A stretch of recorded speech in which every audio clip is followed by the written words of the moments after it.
Welcome to the Live Courageously podcast show. I'm your host, John Duffy, and this is my 57th Live Courageously podcast show since I started the show about 2 years ago. Live Courageously has been the conscious theme of my life for the last 3 years since the beginning of the pandemic in 2020, and has been an unconscious theme for most of my life. This is a very special show as I make another turn around the sun and celebrate my birthday week this week. And so this show is with a childhood and lifelong friend from my neighborhood in the Mott section of the South Bronx. And we're going to go on a journey and way back into our youth. And hopefully, somehow we're going to try and squeeze it into an hour, which is kind of doing the impossible. So today I'd like to introduce you to my guest, my good brother, Eduardo, as we used to call him, Go-Go Gomez. He grew up in the South Bronx with me, and he lived through its worst days when the Bronx was burning.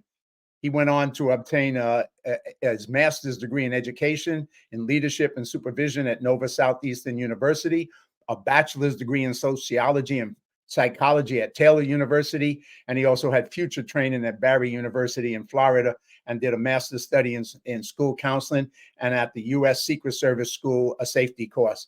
Eduardo was a special assistant, a technical trainer, an MBA in college professional athletics at Best Ball Analytics. He also worked at the following institutions: the vice principal of schools at Tequesta Trace Middle School, counselor at Miami-Jackson Senior High School, a sports director at the USA National Games in Baton Rouge, Louisiana, vice minister of sports and R&D at Gulf and Western Americas Corporation, and sports program director. He's received the following recognitions and honors. He was a member of the Dominican Sports Hall of Fame, a member of the Gallery of Immortal Naco Sports Club, athlete of the Century Basketball Club, member of ACD Sports Writers Association from 1978 on, vice president of Florida Sports Union from 2021 to the present, Dominican American National Foundation, former president. He is also recognized by the mayor of Baton Rouge, Louisiana, as Distinguished Citizen, and the mayor of Santo Domingo, Distinguished Son, 1977, and gold medal national team member. And he represented the DR Central America at the Caribbean Games and Pan American Games in the Philippines in 1978. So welcome, my good brother from the South Bronx, Eduardo Go-Go Gomez. Hey, brother, thank you for being part of this, man. My goodness, John, what a pleasure indeed. Some 60 years later, we are here. Thank God to tell a story, right? To share our youth of memories of two kids, one of Irish descent and one born Dominican that arrived in the South Bronx in 1962, my friend. That's almost 61 years ago. Now I feel even older today. My birthday was this week, man. Hey, we started on the bottom, man. We started from the bottom. No doubt about it, brother. There's no question about it. But most importantly, we have always sent the elevator back down so others can rise. And I really admire all the work that you do and all your motivational speaking and all that you do, helping people. That's what you have done all of your life. So I'm really proud of the work that you have done. Well, you know, like you said, you came in 62. I was there. This is where I grew up and lived 18 years of my life, right in that building, 400 East 141st Street, right on the corner of Willis Avenue, man. So hey, you're not the only one that lived there. I never came, I slept there many nights watching ball games, and I had some great meals, breakfast, lunch, and dinner. Thank courtesy of your mother and you and your brother Pat. I mean, you're not the only one that lived there, my friend. Many of us, and I was one that can say that I'm really thankful, forever indebted to you and your family for having me as a son. You can say. Well, this is you remember this is our apartment. This is where you're talking about. That's my mom, Ann, and that was right, where you watch many baseball, basketball, and every other sports with my brother, and you guys would go at it nonstop, man. It was just like it was its own entertainment to listen to the two of you going back and forth at who was best in every sport. You better believe it. Many nights we spend the whole night just watching sports, hockey, basketball, football, boxing, you name it, track and field, softball, anything that was sports. I mean, that was part of our lives, part of our DNA. And many times the television watched us, because I had those tendency of going to sleep early. Yes, you did. Yes, you're the only guy that I ever knew that could fall asleep standing up on the fence in the basketball court at Berger Junior High School, man. That is correct. Not too many people have that talent, and I am one for definitely. I did it many times. Absolutely. Here's a picture of you back in the day, man. Because one thing we used to do back then was dress sharp, and you were that's you looking sharp, man. That was another part of what we did growing up in that neighborhood. That's right, but you had your own style. Now that we talk about dressing, Johnny, I mean, you only you could do what you did. I mean, you're the first guy that actually influenced me, because I mean, you dress, and I remember those purple corduroy, pink corduroys. I mean, you was really you didn't have no problem for your self-esteem. So I admire that part of you also. So I mean, even in your fashion, you influenced some of the things I did, because I said to myself, why not express myself? And this is, if I like colors, so be it. So you was a trendsetter before Allen Iverson and all these hip hop guys. You did it first. Well, it was funny because we used to, when I think back on it, it's so crazy.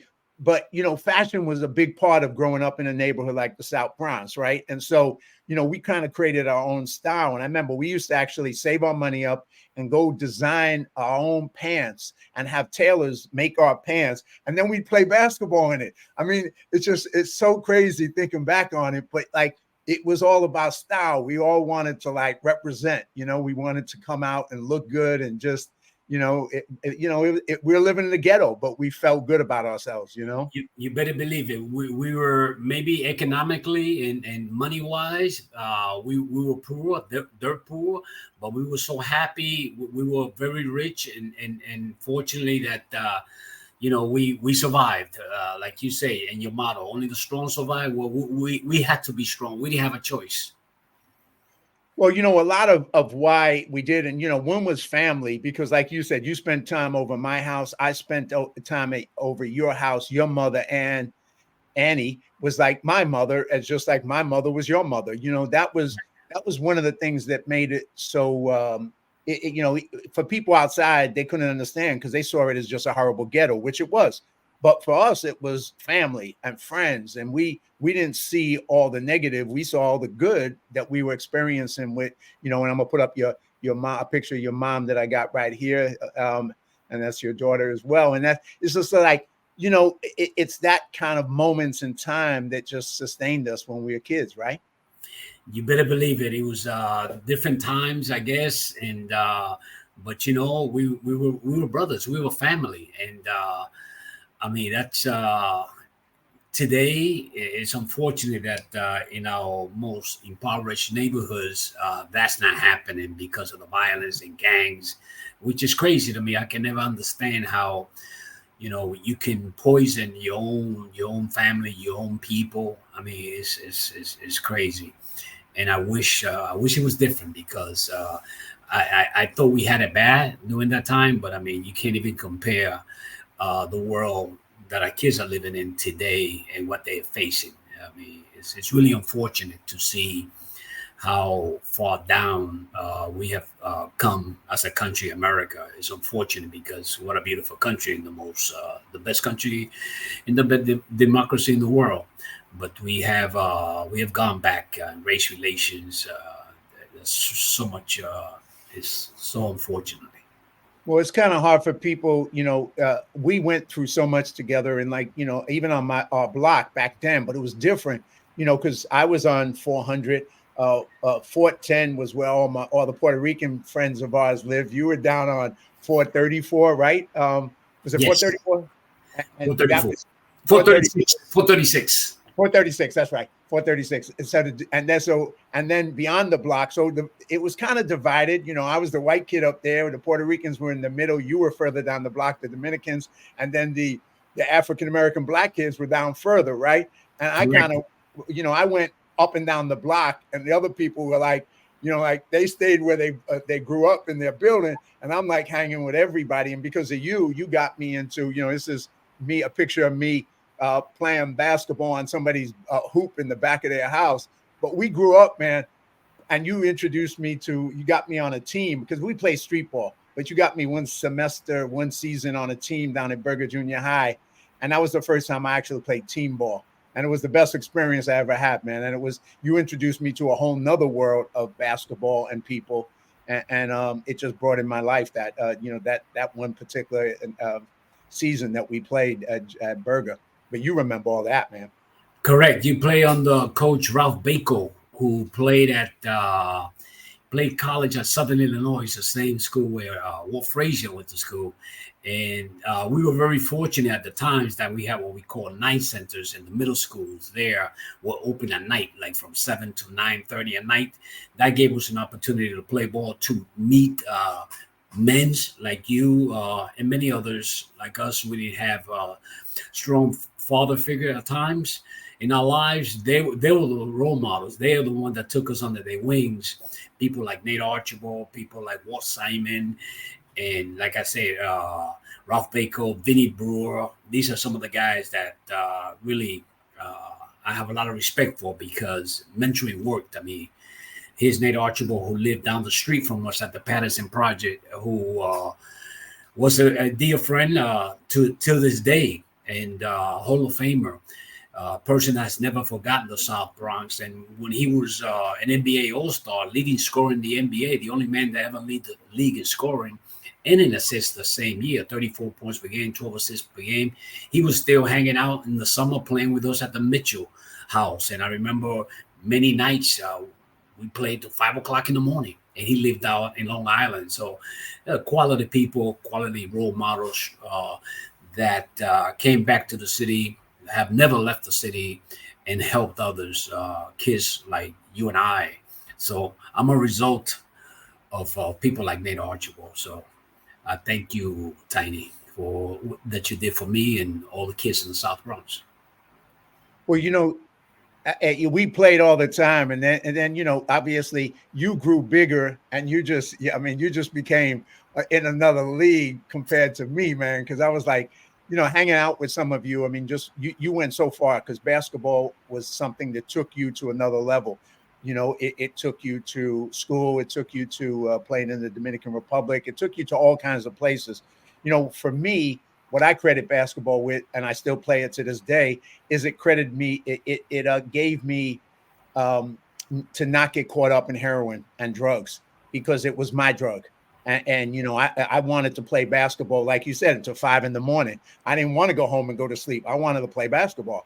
And so when all the other guys were like, "Hey, let's go get high," I was like, "Yeah, later, when I finished the game." And then we never finished the game. We just kept playing another game, right?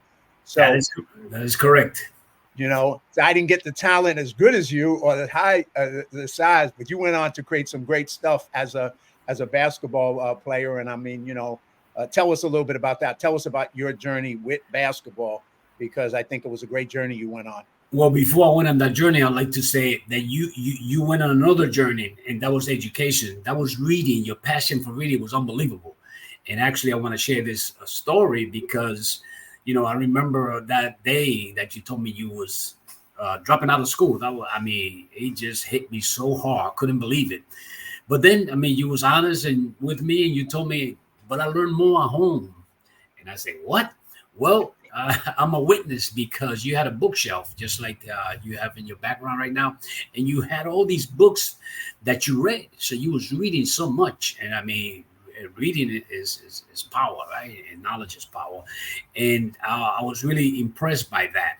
And I just like to share with the audience here that I went on to college, graduated, and came back. I remember taking a test for the teaching profession in New York, and I had problem with my writing. So you helped me to learn how to write a paper, how to write my essays, and that's a credit to you. So I was unbelievable that the college dropout was giving me the college graduate now, a lesson in writing. So that was very interesting.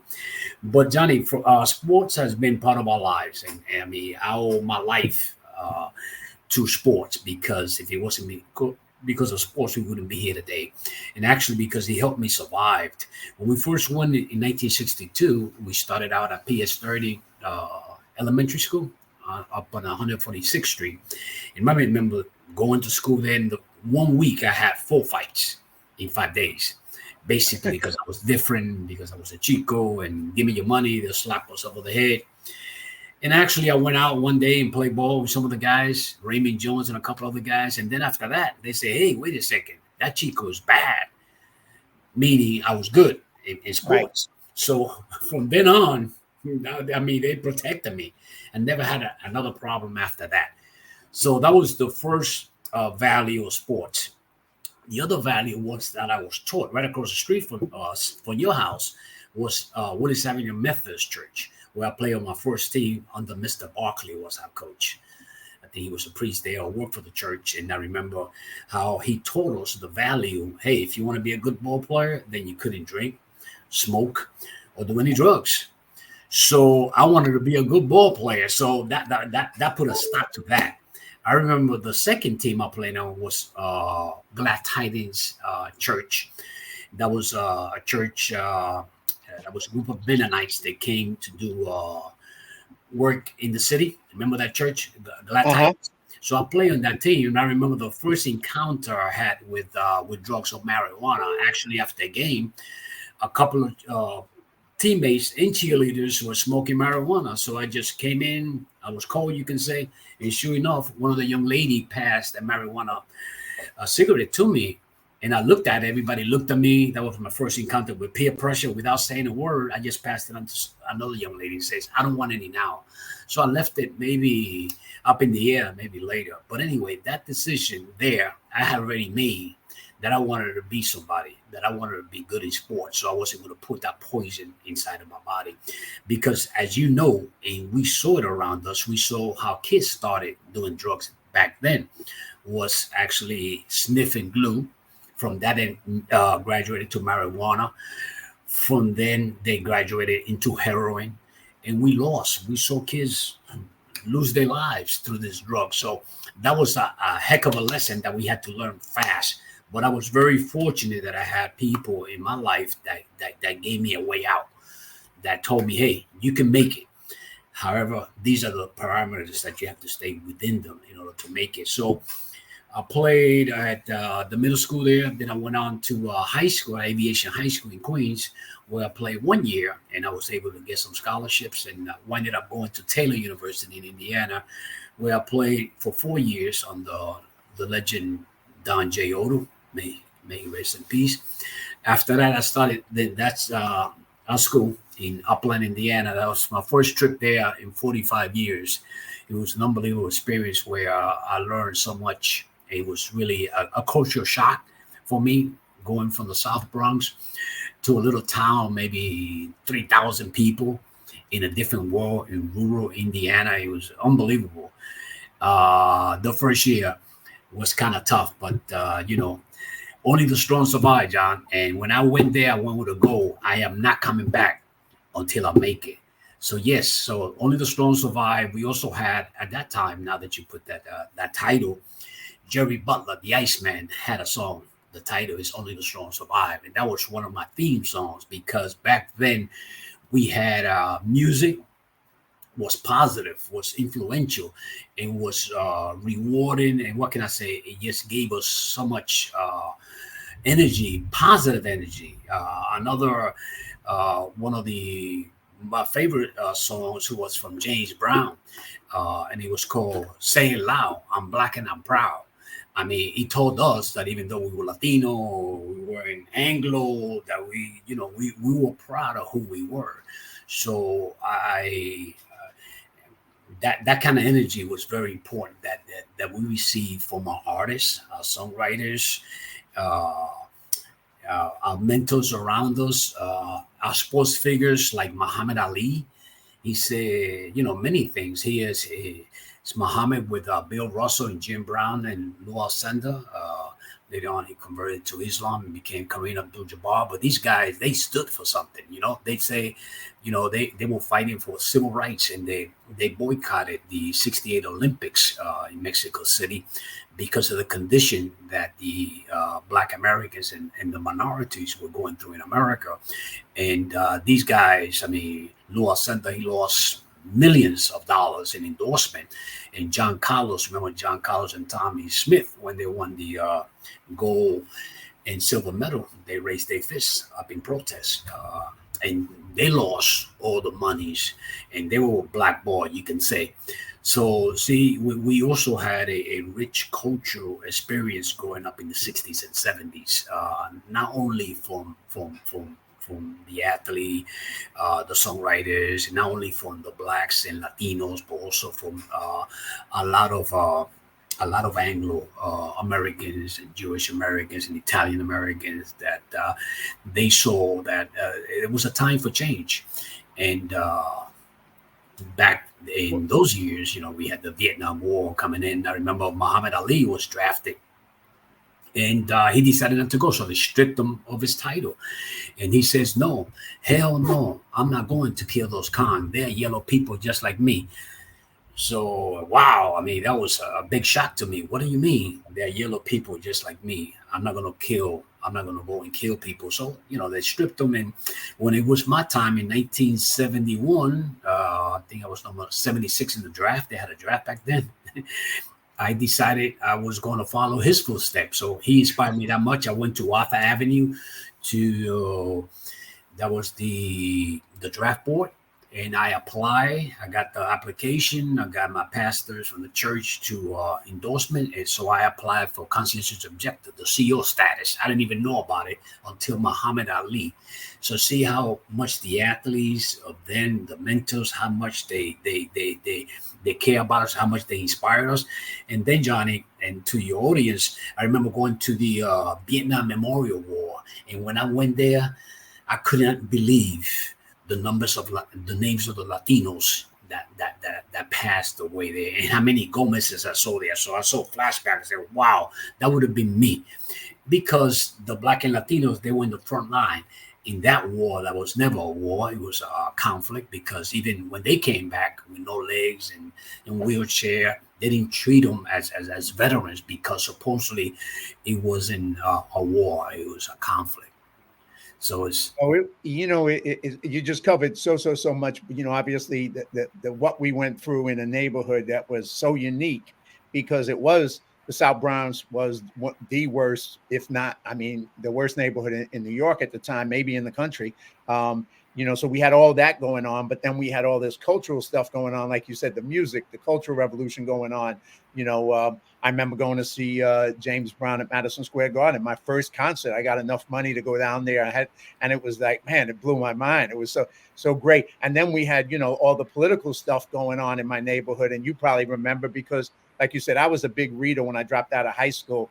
And I dropped out, for all kinds of reasons. But what happened was, then I went on a journey to learn. And so I read everything. I read anything I could get my hands on, from politics to stuff about UFOs, you name it. Anything I could get, I read, right? But I don't know if you remember, I used to go and get the paper from the Nation of Islam, Muhammad Speaks, and I used to go up on 149th Street and get the paper. And, the Muslims, you probably remember back then in that group, in his organization, they didn't know what to make when this white kid with blue eyes came up and asked them for a paper. They were like, hey, wait, I'm the white devil. What the hell is the white devil asking them for a newspaper, right? But I was crazy. I wanted to read. I wanted to study. I wanted to learn, right? So I bought their paper. Of course, I bought the Black Panther Party paper. I bought the Young Lords paper, Palante, and they were doing all kinds of stuff where we were dealing with drugs and all that, gangs and all the bad stuff. They were doing X-ray testing for people for lead poisoning. They were doing all kinds of Serve the People programs at the time. They were a voice. All of them were a voice against heroin, against drugs. So that's kind of what resonated for me, was that these people were saying drugs are bad and they were trying to do something about it.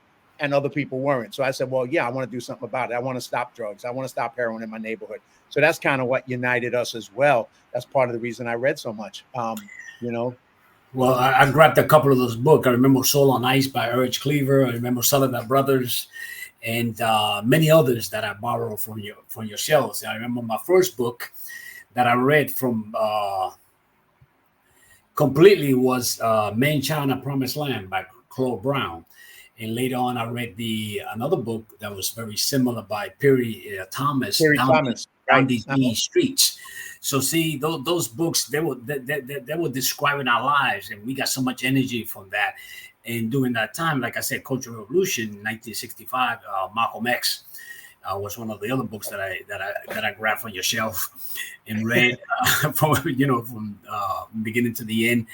And these people, they really inspired us also to continue our battles in life and to make it and become successful. I mean, it took a lot, but luckily, we were enriched by that cultural revolution. I remember in 1968, Robert Kennedy visited Alexander Berger Junior High School 139, where I attended, and we went there to inaugurate a garden that was established there in members of his brother, ex-president.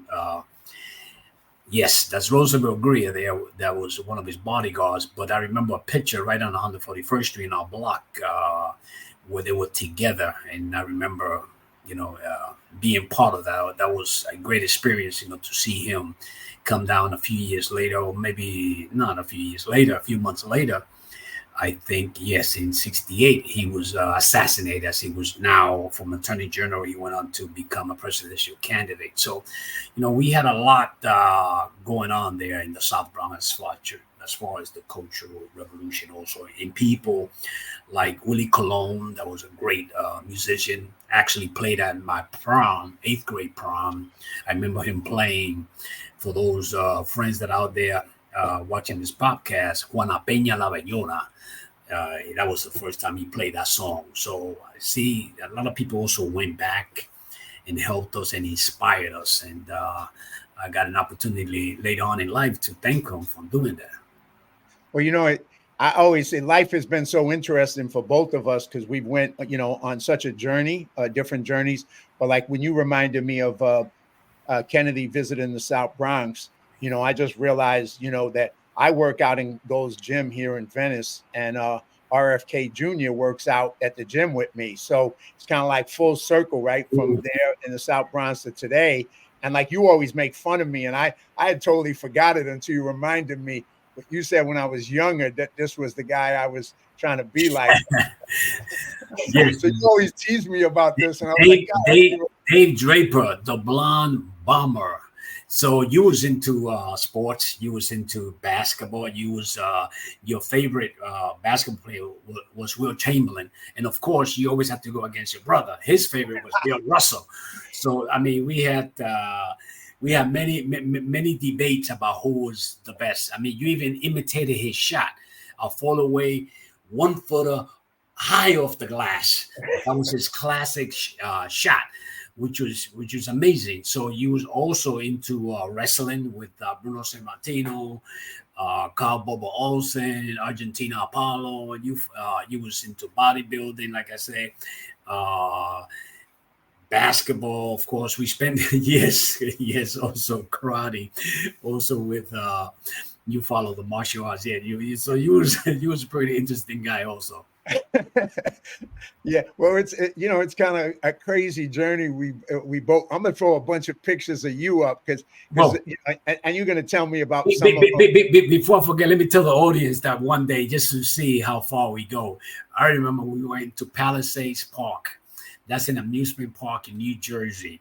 I must say it must be 10, 15 miles, maybe 20 miles away from home. We went there one day. I guess we were 13, 14 years old maybe. And we spent all of our money. We had to walk all the way back to New York and to the South Bronx. That was unbelievable because I never forget walking in George Washington Bridge, how high it was. It was crazy. Whenever we saw an adult near us, we'll start running. You remember that? I do now. Now that you raised that, I totally forgot that. Wow. Yeah, don't forget that. You can't forget that, John. We walked all the way back. We spent all of our money, whatever we had, the little we had on the rise at that amusement park. We had to walk all the way back home. Well, the adventures we would go on, I don't know if the ones that you went on with me or the ones we went together, but I mean, I used to remember swimming off of Randall's Island. The rats used to be swimming next to me when in the water. I mean, we just did crazy, things, jump from rooftops, from different rooftops. We open up the fire hydrant and then get chased by the police. It was just like one adventure after another. But we had so much fun. I remember playing, I tell this story to other non-New Yorkers, with one little ball called a Spalding ball. We played about 5 different sports. We played baseball off the stairs, the stoop, right? In the buildings. We played bases. We played fast pitching. We played handball. And we played stickball. It's amazing. With one little ball that we bought for 25 cents, 30 cents. We played about 6 different sports. So it provided us, we were creative also, because we didn't have what other kids had.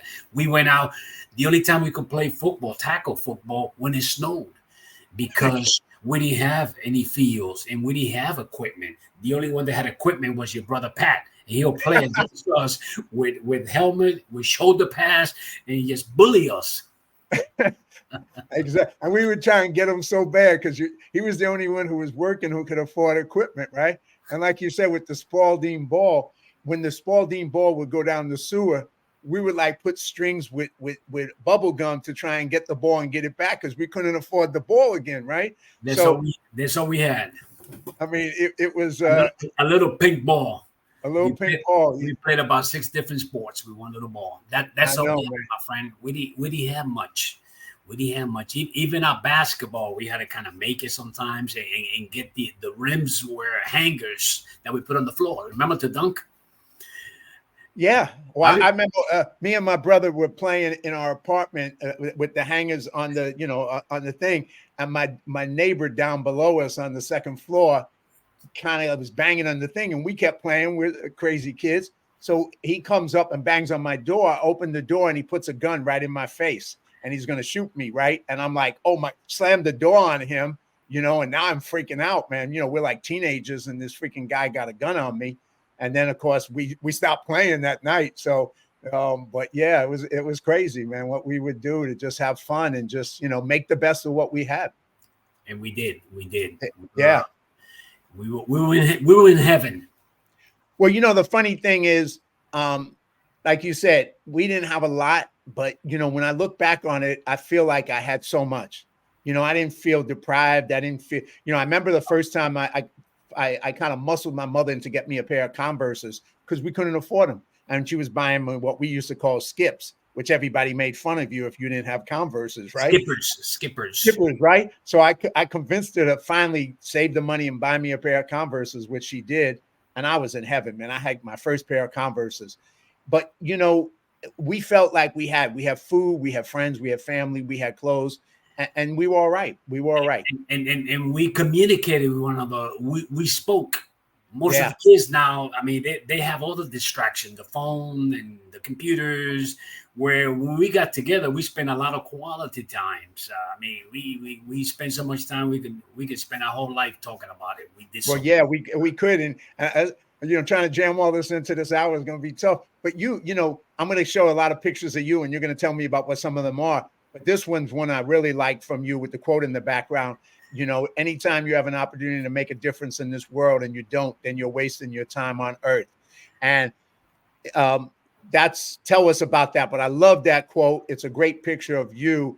And it kind of sums up, I think, both of us, that we've tried to make a difference in our own ways. We've gone on a journey to, whatever we can do to inspire other kids, to inspire the next generation. And tell us about that for you. Correct. Those are words from the late Roberto Clemente, the great one. Roberto from Puerto Rico actually lost his life helping others, going to take some food and to the hurricane victims in Nicaragua. That's how he lost his life, actually. So he's always been one of my idols and person that that actually picture was taken at Roberto Clemente Park in Miami, Florida, in a little neighborhood named Wynwood that he used to visit. Now they even changed the name of Wynwood. They've changed it to like Town Center or something, because as you know, Johnny, this is happening. They also many times try to take our history, try to take our identity as people away, which is actually a shame. Something we had a battle with. And I remember going back to my middle school, Alexander Berger Junior High School 139. Now they gave us a number. It doesn't even have the name of the school, which is a shame, because when we don't have an identity, when we don't know who we are, where we came from, and we don't know our history, then we are bound for nowhere. Well, I remember, talking about that and playing sports. Besides being a great basketball player, I mean, you and your brother Frank and my brother played baseball as well, softball. You love softball. You could talk sports. I stopped playing softball because I was a catcher and my brother hit me on the head with a baseball bat. that was the end of my baseball career. I said, it's a lot safer on the basketball court than on the sitting behind a thing and getting hit with a baseball bat. But I don't know if he did it on purpose, but he says he didn't. I don't know. But you and your brother Frank, and sports was everything. I mean, you knew it all. You played it all. You guys were such great competitors. And you just loved the games, man. You just really loved it. And so did you and Pat. We played cars, we flipped them, we trade them, do all kinds of stuff. We collected albums. We always play for something, play for albums, play for fun also. Well, let me throw up a bunch of pictures of you and tell me stuff, man, because some of these are from the past and are just great pictures of you. Here's a great picture in the day, man. Just once again, look at the styles that we wore. We were so colorful with Correct. The jackets and everything. That was at LaGuardia Airport, actually, and that's Billy Chamberlain, who actually played at University of North Carolina, was MVP of the NIT Classic. I remember going up against Julius Erving, Dr. J, and he actually worked the PS30 during the summer. And true story, that was in my junior year. I went out for my high school team my freshman year, Johnny, and I didn't make it. I got really disappointed. So what I did was started playing. So my junior year, he was working, and this other guy named Bob Davis from PS65 actually played in the NBA. So one day after camp, I played him one-on-one. I played the guy that was in the NBA, Bob Davis, and I beat him for $1. Then I played Billy Chamberlain, who's a junior in North Carolina under Dean Smith, and I beat him also. So he asked me where I played. I said, I don't play anyway. He says, well, play high school, and I'll get your scholarship. So I remember he was so gracious, and this is what we are speaking about, men stepping up, being role models, being friends, mentoring. He actually took me to the airport to go on my flight to college in Indiana. So what a privilege to have a player from the University of North Carolina, a starting, their top player at the time, take me to the airport. So, you can imagine how powerful and how great I felt. Yes. So that was on my way to Indiana to college in 1971. Like you said, mentorship is so important. And we were lucky to have mentors and people who played a positive influence in our lives, whether it was in sports or in education later or whatever it was. And, we were lucky to have that, man, because it made a difference in survival or not surviving. It was, or having a good life or a bad life. That mentorship turned our lives into a positive life. So both of us were very lucky to have different kinds of mentors. But yeah, man. And then you went on, and we both went on to mentor other people in the different ways that we do. I'm gonna throw up a bunch of pictures, and then you can kind of comment on some of them. I got so much to jam into this next period of time. I'm like, man, we got this is once again, you've kind of known so many sports people, so I'm just going to throw a bunch of. Go back to the other one. Yes, sir. That's Tito Harford. That's Al Harford's dad. He's a kid that I ran into at a park. He was 6'9", at 14, 15 years old, 155 pounds. So I got him involved in basketball, and he actually played in the NBA for the Milwaukee Bucks. He was our first Dominican NBA player. So he's Al's Harford, who plays for Boston Celtics' dad. So you see, I still feel I'm in the NBA because of that connection. Absolutely, man. And then the next one I put up after that was what did I throw up next? I think that was a picture of my mother there with the late Hugo Cabrera, one of my best friends and teammate. That with him at my side, and we were able to win the first gold medal and qualify for the FIBA World Basketball Championships in the Philippines, 1978. That's Hugo there. That's Nate Tiny Archibald on a recent visit about a year ago. I invited him over, and the Hall of Fame ceremony was dedicated to him here in the Dominican Republic. This is in Santiago, my hometown, at one of the games where they were interviewing me. Santiago, Dominican Republic, is the town where I was born. That's Al Harford, and that's at the game against the New York Knicks last season. That's Sammy Sosa, and that's me on my left back in the days, and when I was Undersecretary of State for Sports for the Dominican Republic. That was at a game at against the Miami Marlins. This is in one of our field trip, and that's by in New York City, right by the what you call it, the museum. By Liberty Park, right? The Statue of Liberty, and where the immigrants first came in. Ellis Island. Uh-huh. Ellis Island, exactly. These are some of my students from Tequesta Trace Middle School. Yeah, that's where my mother and my dad both came, Ellis Island. Wow. And once again, here's you as an educator, mentoring, providing leadership to young people. Right. This is in Seattle when Alex Rodriguez, when I was serving under Secretary of State for Sports, and that's Roberto Valentin, may he rest in peace, who was ambassador of the Dominican Republic. Yes, this is one of visit Ricky Sobers, who played at University of Las Vegas, Nevada, who went to Morris High School and played in the NBA for about 14 seasons, and one of his visits to the Dominican Republic at a press conference. So, we went different directions. I went to California. You went to Florida, Louisiana, but eventually Florida. Then we're going to get into where you're doing today, because we're going to go there. But, years ago, we got a chance to reconnect in person at the airport for a little while. And that's a picture of me and you. And I believe that was in Florida. I was coming back maybe from Trinidad. And we ended up catching up in the airport and just spending some time before I had to catch my plane back out.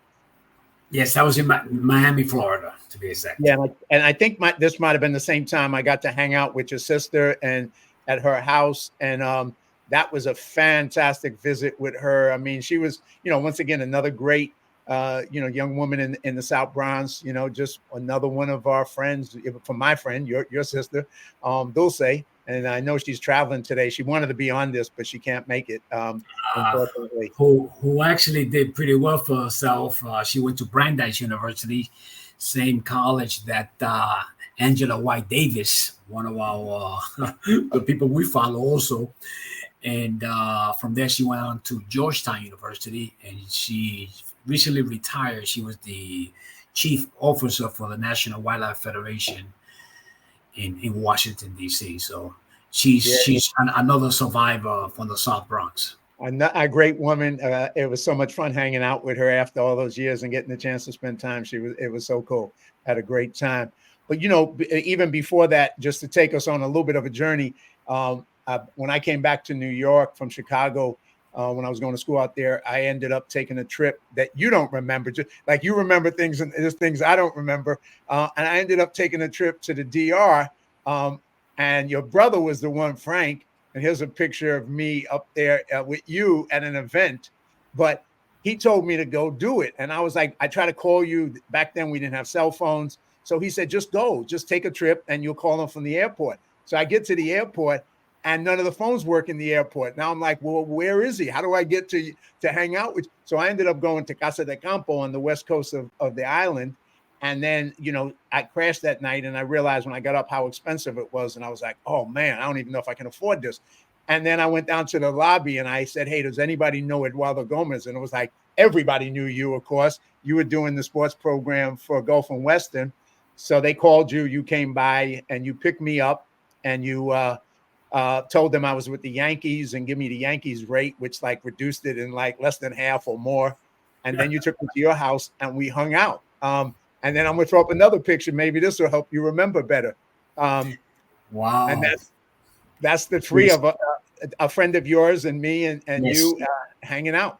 Wow. That's in Alto del Chabón. And that's a beautiful place here in the DR. They have, as a matter of fact, they had the concert for the America, and Frank Sinatra was the one that inaugurated that amphitheater. I was privileged to be there that day to see Frank Sinatra. And what a concert and what a night. I remember going to this nice restaurant afterwards, and he picked up the bill for the entire restaurant. He was definitely a high roller.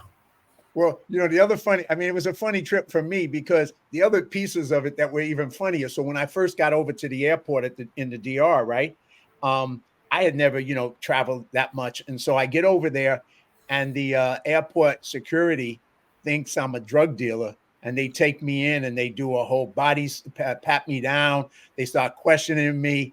And I was exhausted, Ed. And I was like, I'm trying to speak as much Spanish as I could to convince them. I'm like, I'm not here. I'm not a drug dealer, man. I'm here to visit, my friend I grew up with. So finally, after about an hour, they let me out of security. And that's when I ended up going out and I had to get a cab. And so I ended up taking a cab and I said, hey, where's the safest place? Where's the greatest place to go? And that's when the cab driver told me Casa de Campo. I said, let's go to Casa de Campo. And that's wow. So it was an adventure, man. Yes, I can see that was a good choice, though. Yeah, and then we ended up, you gave me a great tour. We went to games. You took me to games. You took me to that, press event that you were doing, and you were doing so much work in sports over there at the time. So it was very, very cool time, man. A very cool time.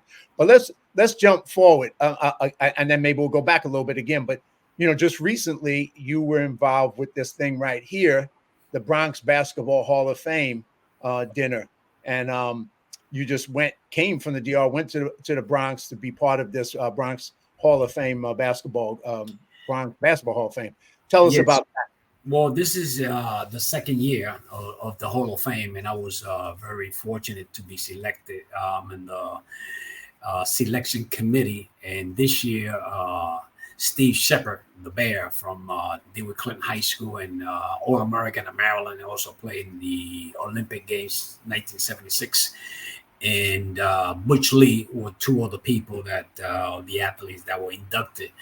So I wanted to be there for that event because I feel it's such it's an awesome organization, to recognize the best from the Bronx, and because we have so many valuable people that came out of the Bronx and so many great stories. I mean, when we say Willie Colon, we had John Zorano, we have Bobby Garcia, senators, we had Sotomayor, the Supreme Court judge is from the Bronx, also by Tinton Avenues,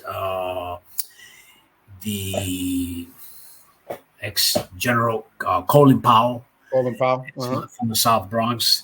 Another great immigrant story from Jamaica, to grow up where he grew up at and to become the chief of the armed forces and should have been president of the United States.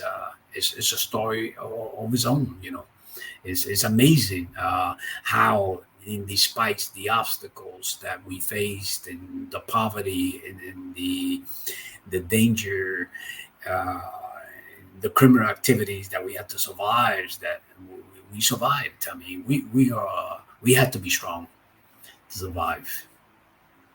Well, we were definitely, like this thing says right here, nothing soft comes out of the Bronx, man. Um, we we had to be tough. We had to be strong to get through it, right? But we did. And but let's spend a little time, if we can, on your latest adventure, because you just recently have gone on a new adventure to make a difference in your country's life back in the DR. And tell us about that, and tell us about the mission and what you're trying to accomplish. Tell us about all that, because it's like, here you came from, the bottom, like both of us.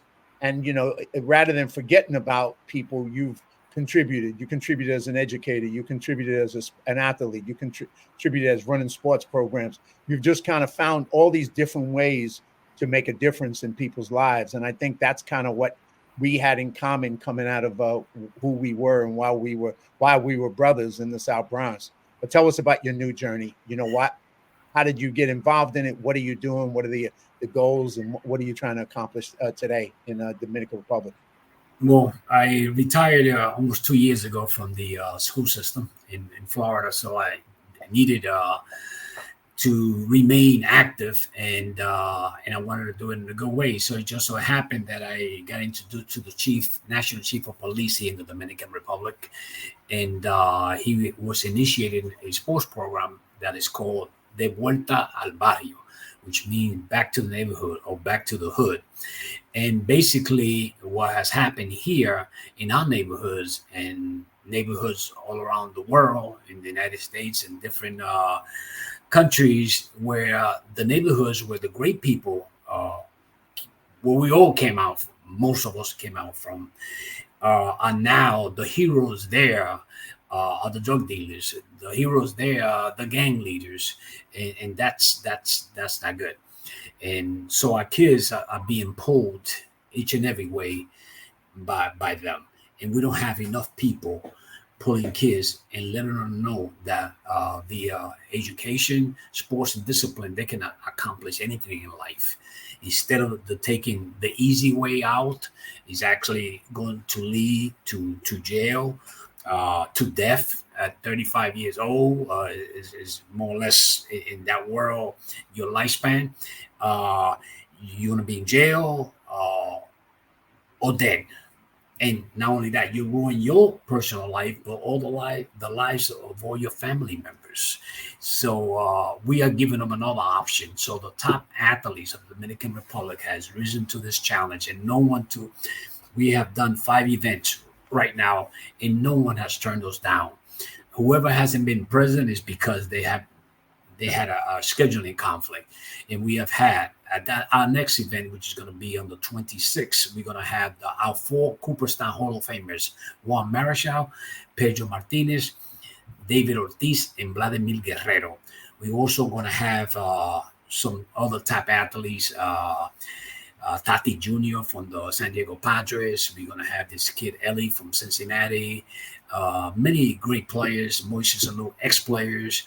Miss Universe from the Dominican Republic has been present. We have had journalists, we have priests, and just great people and citizens that are backing us up.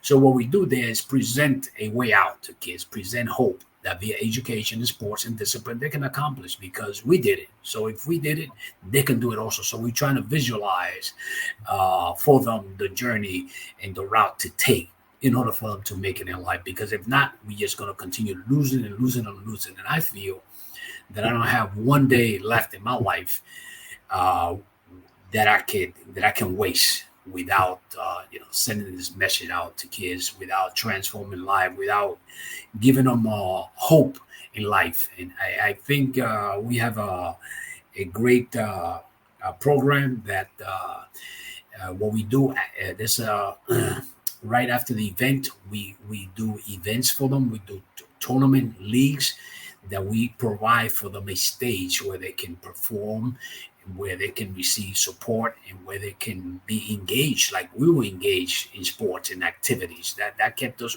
We didn't have time to get in trouble, and what better way of doing it through sports also, because it's great for discipline, for health, physical and mental health. How much is that worth? Health, and through sports, I mean, we stay in condition. I mean, here we are in our 70s, right? In our early 70s. I'm not going to say exactly how old we are, but we're still doing it. We running, we jumping, and we active, and that has been as a result of being involved in sports.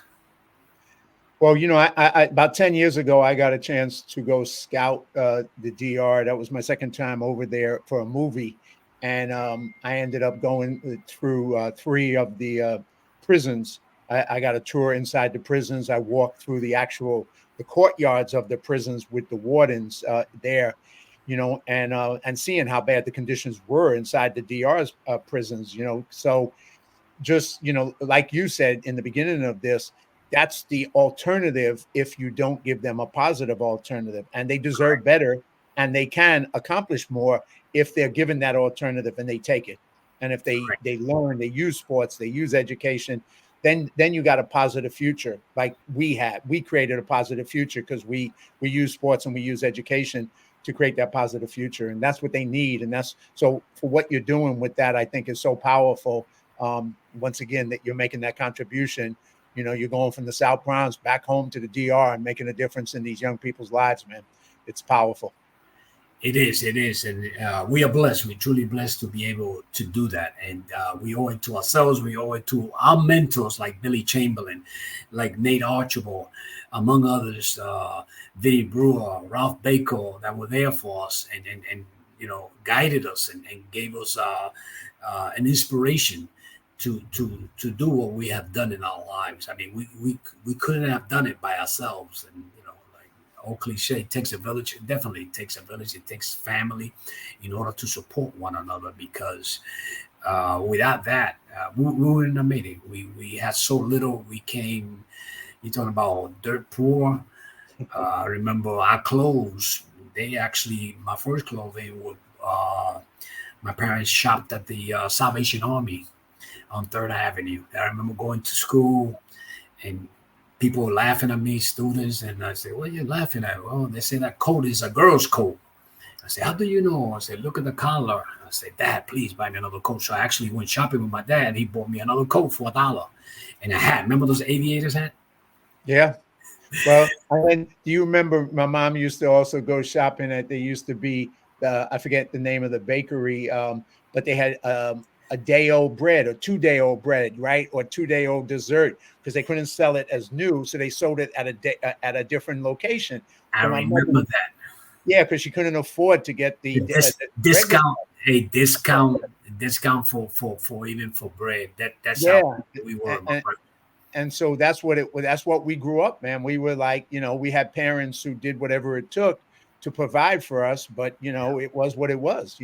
That's all they could get. That's all we got. And but yeah, it was an interesting journey, man. Journey. But with such little, we were so happy. I mean, we didn't think we were poor. I know.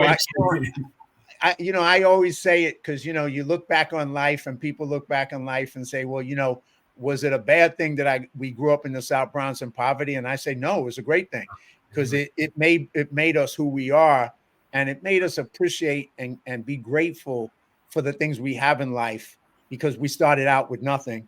And so this people who have everything, sometimes they go around and they're not appreciative of nothing, and they got everything. And it's like they don't have that gratitude, that appreciation, because they figure, well, I need more. Well, really? And so I'm blessed that, we came from that, because it gave us that gift of, appreciation of whatever you get, man. It's a good thing. Definitely, John. And I'm so thankful of you and your family, and your friendship is for life. And your mother, your brother, we never forget you, my friend. Well, back at you, man. We're brothers for life, and your family the same. We're family. We just came from 2 different countries, but we became related in America, and we became brothers and sisters in America together, right? It's And amazing. that was a gift, man. And I'm hoping someday I'll get to go over to the DR and do a movie over there. I'd like to take a trip back there again. We definitely have to work on that. So I'm here, and you know how to reach me, and I'm just so proud of the work you have done, of the man and the family man, the dad that you have become. I mean, it's just awesome. So we are truly blessed, my friend, to be able to speak now, even though it's virtually. It's really a rewarding times. Well, 100% back at you, man. And any closing words you want to say as we finish up? Well, to all those that are watching the telecast now, we'll see you later. I wish you the best in life, and just let you know that those of you that have reached the pinnacle in life or have been successful, don't forget to give back. Don't forget mentorship is important. I mean, to save and transform lives. That's how. Yes, there's still hope. There's a lot of work to do, but I believe that in positive thinking, I believe in getting together for a common cause, and that's something that we have to work on. The good people have to get together in order to make changes that we need to make in lives. 100% agree, man. Well, thank you for that. Thank you for sharing. Thank you for doing all that you do and what you continue to do and touching people's lives. And everybody over there is blessed by your contribution to them. So they're very lucky that they've found a new mentor, man, to be able to inspire them to greatness, just like we were inspired by the generation before us. So wish you well, brother. Thanks once again, man. God bless you. And we'll talk soon. Thank you, John. Take care, people. All right. And everybody, you can join us every Sunday at 2 p.m. This is a special show, and I'll put it on again. I'll replay it, but join us every Sunday at 2 p.m. for Live Courageously. Have a great one. Too. Thank you. Bye.